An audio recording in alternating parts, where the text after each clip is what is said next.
Ndonse qarkullimi në tunelin e Murrizit, që ishte vepra e fundit e papërfunduar në rrugën e Arbrit, u hap më 14 mars, sistemi i pastrimit të ajrit në brendësi të tunelit ende nuk është vënë në funksion.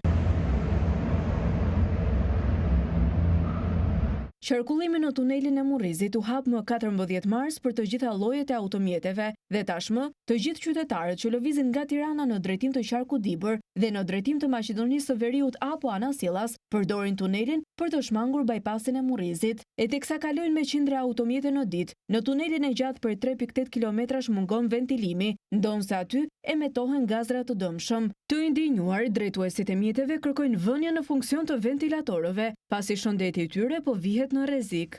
As 4 muaj nuk ka për t'i hapa, se s'ka, ai me gënjeshtra, me rrena ka punën.